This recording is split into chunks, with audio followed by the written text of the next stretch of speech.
চাল শেষ হয়ে গেছে, পেঙ্গি খাইলি, পেঙ্গি খাইলি, চাউল কিনে দাও, খরচ পাতি যান আগে দিয়ে যাও।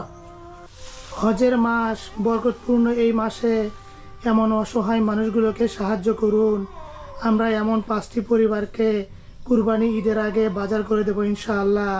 আর ভিডিওটি শেয়ার করুন, আপনার একটা শেয়ারের কারণে এমন অসহায় মানুষগুলো কিছু সহায়তা পাবে। আপনারা অনেকেই জানেন আমরা দীর্ঘদিন যাবৎ এই অসহায় বৃদ্ধ মা এবং তার যে অন্ধ প্রতিবন্ধী ছেলে আছে তাদেরকে সেবা যত্ন করতেছি। তাদের খাবার, পোশাক, চিকিৎসা যখন যেটা প্রয়োজন হয় আমরা ইনশাল্লাহ দিয়ে থাকি।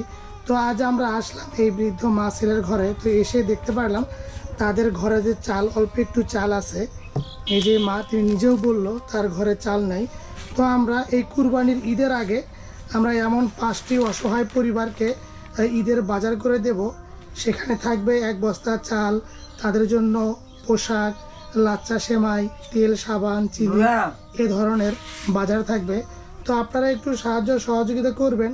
আমরা এই বৃদ্ধ মা ছেলে সহ আরও 4টি পরিবারকে বাজার করে দেব। তো প্রতিটা পরিবারকে প্রায় 4000 টাকার করে বাজার করে দেব। তো আপনারা যে যতটুকু পারেন এমন অসহায় মানুষগুলোকে একটু সাহায্য সহযোগিতা করবেন। আমরা এর আগে একটা ভিডিও করেছিলাম, আমরা সেখানে প্রায় 7000 টাকার মতো পেয়েছি। 5টা পরিবারকে বাজার করে দিতে গেলে প্রায় 20,000 টাকার প্রয়োজন। তাই আপনারা যে যতটুকু পারেন একটু সাহায্য সহযোগিতা করবেন। এই অসহায় বৃদ্ধ মা এবং তার প্রতিবন্ধী ছেলেকে আমরা অন্যের একটা জায়গায় ঘর নির্মাণ করে দিয়েছি। তাদের নিজস্ব কোনো জায়গা জমি নেই, নিজের আত্মীয় স্বজন নেই বললেই চলে। তো আমরা সবসময় এই বৃদ্ধ মা ছেলেকে দেখাশোনা করি, আরও কিছু পরিবারকে আমরা দেখাশোনা করি।